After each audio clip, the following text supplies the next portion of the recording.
ഭഗവതിയും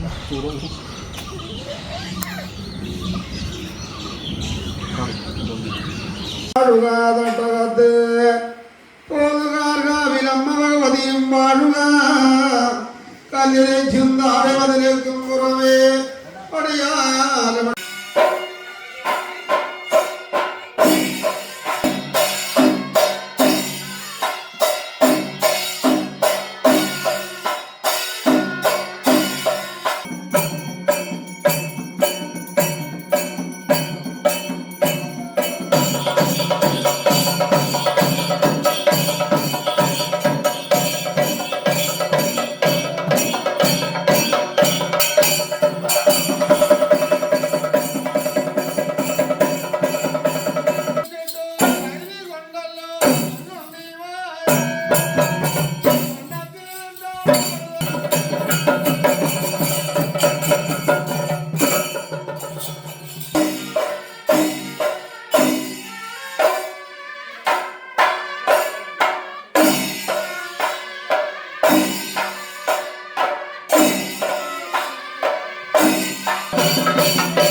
hi, എല്ലാവർക്കും നിമിഷാസ് കിച്ചണിലേക്ക് സ്വാഗതം. അങ്ങനെ രാത്രിയില് വീണ്ടും എന്താ പറയാ കളം വരയ്ക്കണ്ട കേട്ടോ. ഇത് വിഷ്ണുമായയുടെ കളാണ്. അപ്പൊ തൊട്ടടുത്ത് തന്നെ വീടായതുകൊണ്ട് വീട്ടിലേക്ക് ഒന്ന് പോവും, അമ്പലത്തിലേക്ക് വരും, അങ്ങനെയുണ്ട് കേട്ടോ. അപ്പൊ ആ ഒരു കറക്റ്റ് സമയത്ത് മാത്രമാണ് മിക്കപ്പോഴും അമ്പലത്തിലേക്ക് വരിക. പിന്നെ കുറെ സമയം അവിടെ ഒരുപാട് വർഷത്തിന് ശേഷം വരുന്നത് കൊണ്ട് തന്നെ എല്ലാവരും കണ്ടിട്ടൊക്കെ ഒരുപാട് നാളുകളായി. അപ്പൊ കണ്ടില്ലേ, നല്ല എന്താ പറയാ നല്ല ക്ഷമയോടുകൂടി നല്ല സ്കിൽഡ് ആയിട്ടുള്ള ആളുകൾ തന്നെയാണ് ഇത് ചെയ്യുന്നതൊക്കെ. ചില കളങ്ങളിലൊക്കെ ഗ്ലിറ്റേഴ്സ് ഒക്കെ ഉപയോഗിച്ചിട്ടൊക്കെ ചെയ്യുന്നത് കണ്ടിട്ടുണ്ട് മുന്നൊക്കെ. അതായത് പണ്ട് കുറച്ച് ഒരു 8-9 വർഷങ്ങൾക്ക് മുമ്പൊക്കെ ഞാൻ കണ്ടിട്ടുണ്ട് ആ ഒരു രീതിയിലൊക്കെ ചെയ്യണത്. പിന്നെ ഇതേ ഇവിടെ നിവേദ്യത്തിന് വേണ്ടിയിട്ടുള്ള കാര്യങ്ങളൊക്കെ റെഡിയാക്കാണ്. ഇതിപ്പോ ഓട്ടടയാണ് ഉണ്ടാക്കണത്. തൃശ്ശൂർ സ്റ്റൈൽ ഓട്ടട കേട്ടാ. നല്ല കട്ടിയിൽ പരത്തിയിട്ട് ഫില്ലിംഗ് ഒന്നും ഇല്ലാത്ത ആടയില്ലേ, അത് ഇങ്ങനെ പരത്തി ഒരു സൈഡിലൂടെ പരത്തി എടുക്കുന്നുണ്ട്. പിന്നെ ചുട്ടെടുക്കലും കാര്യങ്ങളൊക്കെയാണ്.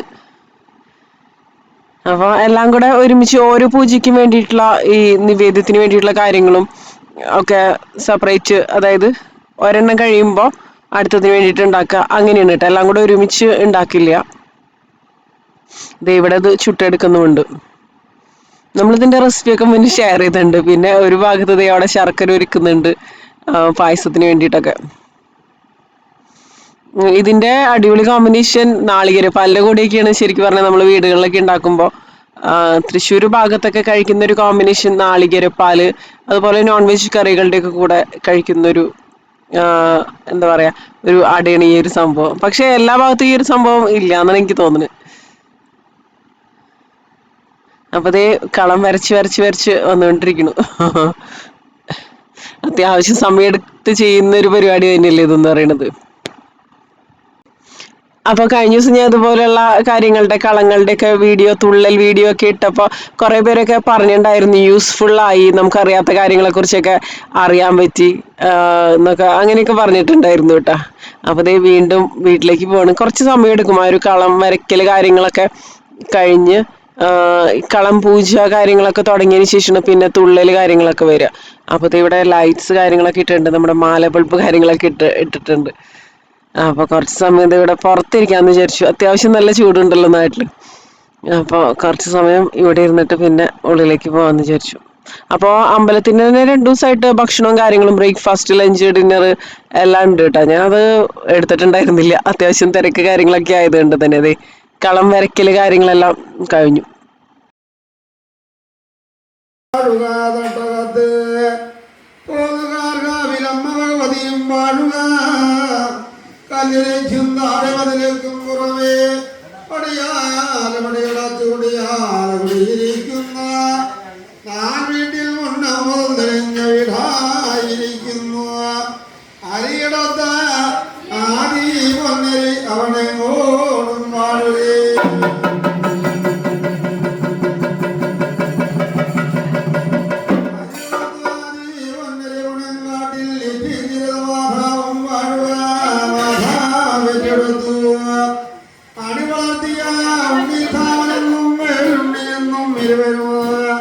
ഗുരുനാഥൻ സ്വാമിയും വാഴുക. അവരായിരിക്കുന്ന കടൽക്കച്ചറാമാവന്റെ 47 അംഗക്കളിയോട് ചെല്ലുന്നു. ഉണ്ണി വിഷുമായി പിടിച്ചുറച്ചു ചരമാർത്ഥം കഴിച്ചു. അരിയിടത്ത ആജീവന്നരവണം കാട്ടിലൈകോലിമണകൊണ്ട് വെട്ടിയെ അടിയും തീർത്തു വരയ്ക്കപ്ലാവിലെ ഒറ്റക്കാലിലോ വട്ടമത്തുള്ളോർ സേവീണം വെട്ടി മണിയടിപ്പിച്ചു. പൊന്നുണ്ണി വിഷുവായി കുട്ടിവെച്ചു കൂടിയിരിക്കുന്നു ഒരു കാലത്ത്.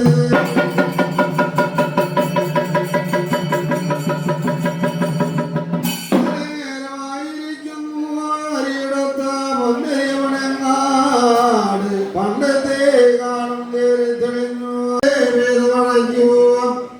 ഇന്നോ വിളച്ച ചെന്നയും ചാവാലി കിടങ്ങു. ബുദ്ധിയും ആദ്യം എടുത്തു നൂനന്റെ വാള വെട്ടുന്നു. ഓരോ കോട്ടയിൽ നിറവെയ്തു ആ കൊട്ടായെടുത്തു കൂടല്ലോ. നടന്നുകൂടാതെ കണ്ടും വിളവരിക്ക പ്ലാവിന്റെ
ഈ വിഷ്ണുമായയുടെ തോറ്റംപാട്ട് കാര്യങ്ങളൊക്കെ ആ ഒരു പാടുന്ന പാട്ടുണ്ടല്ലോ, അത് ഇപ്പൊ വിഷ്ണുമായ ജനിച്ച ആ ഒരു സമയം തൊട്ടുള്ള കാര്യങ്ങളൊക്കെ തന്നെയാണ്. അത് ഒരുപാട് പേര് എൻജോയ് ചെയ്ത് ഇരുന്ന് കേൾക്കുന്ന കാര്യങ്ങളാണ്. അപ്പൊ ആ ഒരു സ്റ്റോറി മനസ്സിലാക്കാനും ഒക്കെ പറ്റും. പിന്നെ കുട്ടികൾക്കൊക്കെ ആണെന്നുണ്ടെങ്കിൽ ഇതുപോലെ, പ്രത്യേകിച്ച് പുറത്ത് താമസിക്കുന്നവർക്കൊക്കെ കുട്ടികൾക്ക് നമ്മുടെ കൾച്ചറിനെ കുറിച്ച് മനസ്സിലാക്കാനും ഒക്കെ സാധിക്കുമല്ലോ ഇങ്ങനത്തെ കാര്യങ്ങളിലൊക്കെ നമ്മൾ പങ്കെടുക്കുന്ന സമയത്ത്. ഇന്നലെ രാത്രി ഒരു 1:30 കഴിഞ്ഞു കേട്ടാ ഈ വിഷ്ണുമായയുടെ തുള്ളലൊക്കെ കഴിഞ്ഞ് വന്നപ്പോ. പിന്നെ ഇപ്പൊ ഇന്ന് രാവിലെ ഗണപതി ഹോമൊക്കെ ഉണ്ടായിരുന്നു. പക്ഷെ ഞാനൊക്കെ എണീറ്റപ്പോ ലേറ്റ് ആയി, കണ്ടില്ല എന്റെ മുഖമൊക്കെ ഇരിക്കണം ഉറങ്ങാണ്ട്, കണ്ണൊക്കെ തുറക്കാൻ പറ്റാത്ത അവസ്ഥയിലായിരിക്കുന്നത്. അപ്പൊ രാവിലെ എനിക്ക് ടെറസിലേക്ക് വന്നതാണ്. അപ്പൊ അത് ഇവിടെ പണിയൊക്കെ നടക്കുന്നുണ്ട് കുറച്ച്. അപ്പൊ അതിന്റെ കാര്യങ്ങളും ഒക്കെ ഒന്ന് നോക്കായിരുന്നു. അപ്പൊ ഇനിയിപ്പോ മുകളിലേക്കും ഒക്കെ പോവാണ്. ഈ പ്രാവശ്യം മാങ്ങയൊന്നും അങ്ങനെ മൂത്തിട്ടില്ല. അല്ലെങ്കിൽ ഈ സമയത്ത് ഞങ്ങള് ശരിക്കും പറഞ്ഞ ഈ പ്രാവശ്യം കുറച്ച് നേരത്തെയാണ് വന്നിരിക്കുന്നത് നാട്ടിലേക്ക്. അല്ലെങ്കിൽ കുറച്ചും കൂടി വൈകിട്ടാണ് വരാറ്. അപ്പൊ ആ ഒരു സമയമൊക്കെ ആകുമ്പോഴേക്കും മാങ്ങയൊക്കെ ആവാറുണ്ട്. മാങ്ങയുടെ ഒരുപാട് വീഡിയോസ് കാണാറുണ്ട്. അപ്പൊ ഈ പ്രാവശ്യം എല്ലാവരും ചോദിച്ചിരുന്നു മാങ്ങയുടെയും ചക്കയുടെയും വീഡിയോസ് ഒന്നും കണ്ടില്ലല്ലോ എന്ന്. പക്ഷെ മാങ്ങയും ചക്കയൊന്നും ആയിട്ടില്ല. അതാണ്. അപ്പൊ മുകളിൽ വന്ന് ഞങ്ങള് ഇങ്ങനത്തെ കാര്യങ്ങളൊക്കെ ഒന്ന് നോക്കായിരുന്നു. അത് കാരണം ഈ പ്രാവശ്യം വന്നിട്ട് അങ്ങനെ ചക്കയൊന്നും കഴിക്കാൻ പറ്റില്ല. മാങ്ങ കഴിച്ചിരുന്നു, പക്ഷെ ചക്ക കഴിക്കാൻ പറ്റില്ല. ഇവിടെ മരങ്ങൾ ഒരുപാടുള്ളത് കൊണ്ട് തന്നെ ചൂട് വീടിന്റെ ഉള്ളിലേക്കൊന്നും അത്രയ്ക്കില്ല കേട്ടോ, വളരെ കുറവാണ്. പിന്നെ നല്ല പക്ഷികളുടെ നല്ല ശബ്ദമാണ്. നമ്മളൊരു കാട്ടിലൊക്കെ പോയ ഒരു പ്രതീതിയാണ് ഇവിടെ നിൽക്കുന്ന സമയത്ത്. ഇങ്ങനെ ജാതി മരങ്ങളും അങ്ങനെ മാവുകളും ഒക്കെ ഇങ്ങനെ വീടിന് ചുറ്റും നന്നായിട്ടുണ്ട്. അതുകൊണ്ട് തന്നെ നല്ലൊരു വൈബാണ് രാവിലെ തന്നെ ഇവിടെ നിൽക്കുമ്പോൾ. അപ്പൊ അങ്ങനെ ഞങ്ങള് ഇവിടെ പതുക്കെ ഒന്ന് നടക്കാണ്.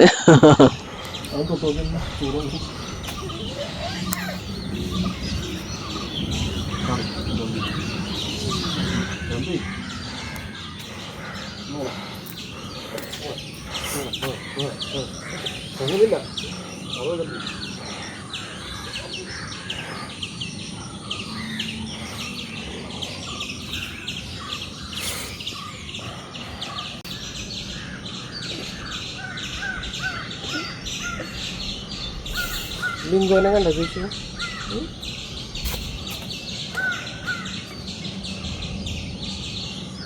ലിംഗോന്റെ ന്യൂ ഹൗസ് അത് ചേച്ചി, ബിഗ് ഹൗസ് ലിംഗോന്.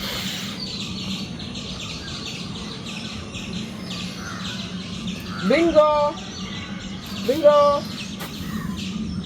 Bingo Bingo.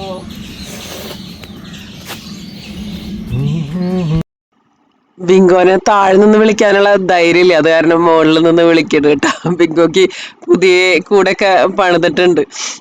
അപ്പൊ അതെ ഇനിയിപ്പോ കുളിച്ച് റെഡി ആയിട്ട് അമ്പലത്തിലേക്ക് പോവാണ്.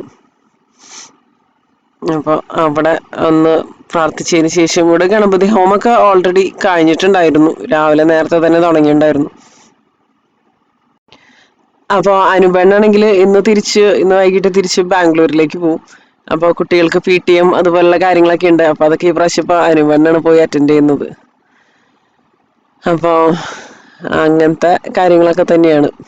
അപ്പോൾ ഞങ്ങൾ അതിനു മുമ്പ് അനുപെണ്ണന്റെ വീട്ടിലേക്ക് പോകണം. അവിടുന്ന് കുറച്ച് സാധനങ്ങളൊക്കെ എടുക്കാനൊക്കെ ഉണ്ട് അനുപെണ്ണ് പോകുമ്പോൾ കൊണ്ടുപോകാൻ വേണ്ടിയിട്ടൊക്കെ. അപ്പോൾ അച്ഛൻ്റെ കാർ എടുത്ത് ഞങ്ങൾ പുറത്തേക്ക് ഇറങ്ങണ്. ഈ പ്രാവശ്യം ട്രെയിനിൽ വന്ന കാരണം എന്താ പറയാ, അച്ഛൻ്റെ കാർ എടുത്തിട്ടാണ് പുറത്തേക്ക് ഇറങ്ങണത്. അപ്പൊ കഴിഞ്ഞ ദിവസം വീഡിയോസ് അപ്ലോഡ് ചെയ്ത സമയത്ത് ഇരിഞ്ഞാലക്കുട എവിടെയാന്നൊക്കെ ചോദിച്ചിട്ടുണ്ടായിരുന്നു. അപ്പോ എൻ്റെ വീട് ഇരിഞ്ഞാലക്കുട കോമ്പാറ, ഈസ്റ്റ് കോമ്പാറയും അനൂപന്റെ വീട് നാഷണൽ ഹൈസ്കൂളിന്റെ അടുത്ത് മണ്ണാത്തിക്കുളം റോഡാണ്. അപ്പൊ അതേ കൂടൽമാണിക്യം ക്ഷേത്രം കണ്ടോ, കൂടൽമാണിക്യം ക്ഷേത്രത്തിന്റെ അടുത്താണ്. ശരിക്കും പറഞ്ഞ ഒരു 5 മിനിറ്റ് നടന്നു പോകാനുള്ള ആ ഒരു ഡിസ്റ്റൻസ് ഒക്കെ ഉള്ളൂ കേട്ടോ. അപ്പോൾ എൻ്റെയും അനുപന്റെ വീട് തമ്മിൽ ഒരു 4 കിലോമീറ്റർ ഡിസ്റ്റൻസ് ഉള്ളൂ, വളരെ അടുത്ത് തന്നെയാണ്. അപ്പൊ ഇവിടെ ഇന്ന് ക്ഷേത്രത്തിൽ ഒരുപാട് ആളുകളുണ്ട്, ബസ്സിലൊക്കെ ആളുകളൊക്കെ വന്ന് ഇറങ്ങിയിട്ടുണ്ട്. എന്തെങ്കിലും വിശേഷ ദിവസമാണോ എന്ന് അറിയില്ല. അപ്പോ തിരക്കുള്ള ദിവസമാണെന്ന് തോന്നുന്നു. അപ്പൊ അനുപന്റെ വീട്ടിൽ പോയിട്ട് ഞങ്ങളിത് തിരിച്ചു പോന്നു. കുറച്ച് സംഭവങ്ങളൊക്കെ വാങ്ങിക്കാനൊക്കെ ഉണ്ടായിരുന്നു. നല്ല ചൂടല്ലേ, മീൻസ് നല്ല വെയിലും ചൂടൊക്കെ അല്ലേ. അപ്പൊ പുറത്തേക്ക് ഇറങ്ങുന്ന സമയത്ത് ഈ സൺസ്ക്രീനൊക്കെ യൂസ് ചെയ്യണ്ടേ. അപ്പോൾ അത്യാവശ്യം നല്ല രീതിയിൽ നാട്ടിൽ വന്നു കഴിഞ്ഞാൽ എന്ത് സൺസ്ക്രീൻ യൂസ് ചെയ്താലും എനിക്ക് ടാനൊക്കെ നല്ല രീതിയിൽ വരാറുണ്ട്. എനിക്ക് തോന്നുന്നു എൻ്റെ ഒരു സ്കിന്നിൽ പെട്ടെന്ന് ടാനൊക്കെ വരാറുണ്ട് കേട്ടോ. അപ്പോൾ ഞാൻ ഈ പ്രാവശ്യം എന്നല്ല, ഇപ്പോൾ കുറച്ച് പ്രാവശ്യമായിട്ട് ഡോക്ടർ സജസ്റ്റ് ചെയ്ത ഈ സൺസ്ക്രീനാണ് യൂസ് ചെയ്യുന്നത്. ഞാൻ പേരൊന്നും കാണിക്കുന്നില്ല, പേര് കാണിച്ചാൽ പറയും പ്രൊമോഷനാണ്. ഞങ്ങൾ പെട്രോൾ അടിക്കാൻ വേണ്ടിയിട്ട് കയറിയതാട്ടോ. 1000 രൂപയ്ക്ക് പെട്രോൾ അടിച്ചപ്പോൾ മിനറൽ വാട്ടർ ബോട്ടിൽ ഫ്രീ ആണ്. എനിക്കറിയില്ല ഇവിടെ ഇരിഞ്ഞാലക്കുട എങ്ങനെയൊക്കെ ഉണ്ടോന്ന് അല്ലേ അനുപേട്ടാ. ആദ്യമായിട്ടാണ് നമുക്ക് ഇങ്ങനെ ഒരു സംഭവം കിട്ടുന്നത്. നമ്മൾ എവിടെയും ഇതിനു മുമ്പ് അങ്ങനെ കണ്ടിട്ടില്ല. ഇവിടെ ഇരിഞ്ഞാലക്കുടിയുള്ള മെറീന ഹോസ്പിറ്റലിന്റെ ഓപ്പോസിറ്റ് ഉള്ള ഒരു പെട്രോൾ പമ്പ് ഇതാണ് അടിച്ചത്.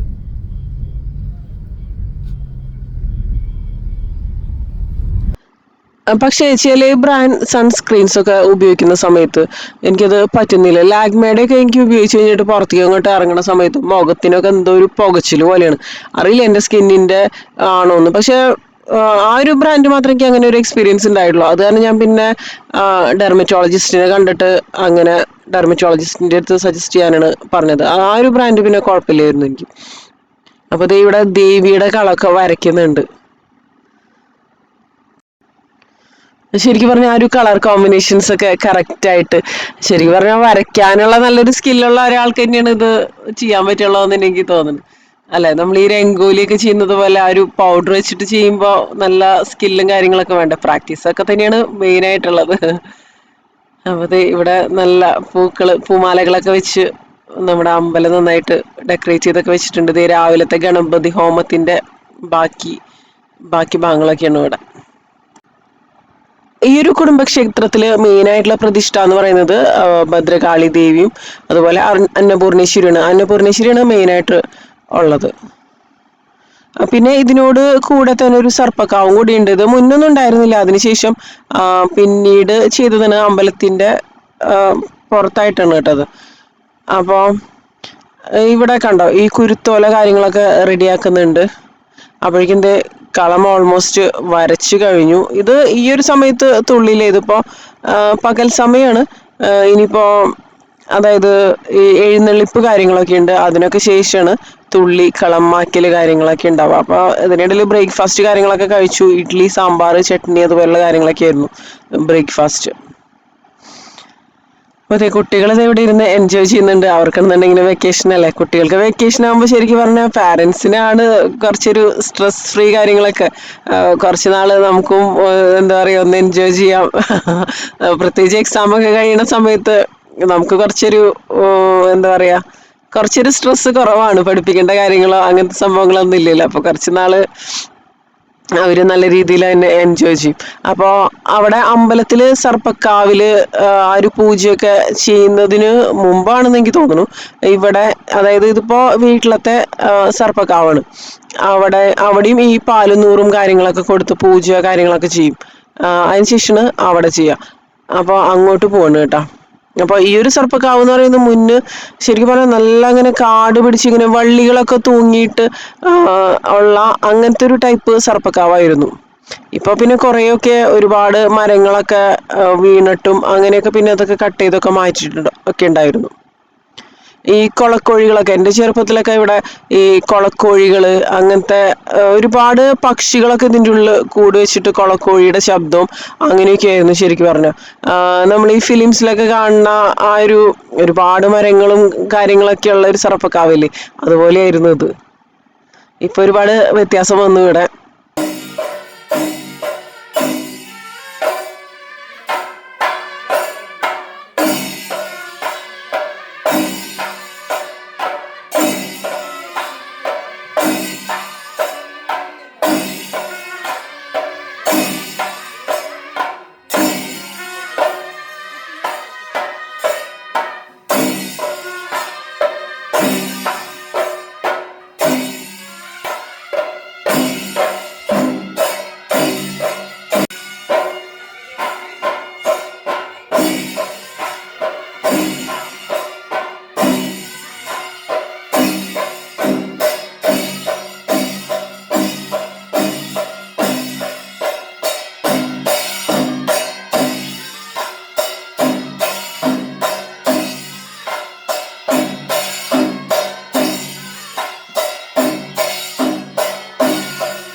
അങ്ങനെ ഉത്സവം അങ്ങനത്തെ കാര്യങ്ങളൊക്കെ നല്ല രീതിയിൽ കഴിഞ്ഞു കേട്ടോ. എഴുന്നള്ളിപ്പിന്റെ ഒരു ഭാഗങ്ങളൊന്നും ഞാൻ എടുത്തിട്ടുണ്ടായിരുന്നില്ല. എഴുന്നള്ളിപ്പും അതിനോടനുബന്ധിച്ച് തുള്ളലും കാര്യങ്ങളൊക്കെ ഉണ്ടായിരുന്നു. പിന്നെ പിറ്റേ ദിവസം ബ്രേക്ക്ഫാസ്റ്റ് കഴിക്കലും അങ്ങനത്തെ കാര്യങ്ങളൊക്കെയാണ്. ബ്രേക്ക്ഫാസ്റ്റ് ലഞ്ച് അങ്ങനത്തെ കാര്യങ്ങളാണ്. പുട്ടും ഫിഷ് കറിയും പപ്പടമായിരുന്നു ബ്രേക്ക്ഫാസ്റ്റ്. ആർക്കൊക്കെ ഇഷ്ടമാണ് ഈ ഒരു കോമ്പിനേഷൻ. കാളാഞ്ചിക്കറി ആയിരുന്നു കേട്ടോ. അപ്പോൾ എന്താ പറയാ, ഫാറ്റി ഫിഷുകളൊക്കെ ഒരു പ്രത്യേക ടേസ്റ്റ് ആണെന്ന് എനിക്ക് തോന്നിയിട്ടുണ്ട്. അതായത് ഇങ്ങനെ നെയ്ക്കട്ട സംഭവങ്ങളൊക്കെ ഇല്ലേ, ആ ഒരു മീനിന്റെ ആ ഒരു ബെല്ലി ഫാറ്റ്, വയറിന്റെ ആ ഒരു ഭാഗത്തെ പീസസ് ഒക്കെ അല്ലെങ്കിൽ ഫാറ്റ് ഉള്ള ഭാഗങ്ങൾ എൻ്റെ പേഴ്സണൽ ഫേവറേറ്റ് ആണ് ആ ഒരു സംഭവം. പുട്ടും ഫിഷ് കറിയും എൻ്റെ പേഴ്സണൽ ഫേവറേറ്റ് ആണ്. പുട്ട് ഫിഷ് കറി അല്ലെങ്കിൽ പുട്ട്, ഇത് തൃശ്ശൂർ സ്റ്റൈൽ മീൻ കറിയാണ് നാളികേരപ്പാലൊക്കെ വെച്ചിട്ടുള്ളത്. അല്ലെങ്കിൽ പുട്ടും ഫിഷ് മോളി ചെയ്യണമെന്നുണ്ടെങ്കിൽ നല്ല അടിപൊളി കോമ്പിനേഷൻ തന്നെയാണ്. അല്ലെങ്കിൽ പുട്ടും ചിക്കൻ കറി ആണെങ്കിലും അതും അടിപൊളി. പിന്നെ ലഞ്ച് ബീറ്റ്റൂട്ട് തോരൻ, പപ്പടം, ചിക്കൻ കറി, പിന്നെ ചേമ്പ് മെഴുക്ക് പുരട്ടി, അതൊക്കെ തന്നെയായിരുന്നു. അപ്പൊ അങ്ങനെ എല്ലാവരും കൂടി ഇരുന്ന് ഭക്ഷണം കഴിക്കലും അങ്ങനത്തെ കാര്യങ്ങളൊക്കെ തന്നെയാണ്. അപ്പോൾ ഈ ഒരു വീഡിയോ നിങ്ങൾക്ക് ഇഷ്ടമായിട്ടുണ്ടാവും എന്ന് വിചാരിക്കുന്നു കേട്ടോ. അപ്പോൾ ഇതുപോലെയുള്ള വീഡിയോസ് ഇഷ്ടമാണെന്നുണ്ടെങ്കിൽ തീർച്ചയായിട്ടും താഴെ കമൻറ്റ് ചെയ്യുക. നിങ്ങൾക്ക് കുക്കിംഗ് വീഡിയോസ് ആണ് ഇഷ്ടം അല്ലെങ്കിൽ ഇതുപോലെയുള്ള വീഡിയോസ് ആണ് ഇഷ്ടം എന്ന് തീർച്ചയായിട്ടും കമൻറ്റ് ചെയ്യാം കേട്ടോ. ഇതിൽ നല്ല വീഡിയോസ് ആയിട്ട് നമുക്ക് വീണ്ടും കാണാം കേട്ടോ.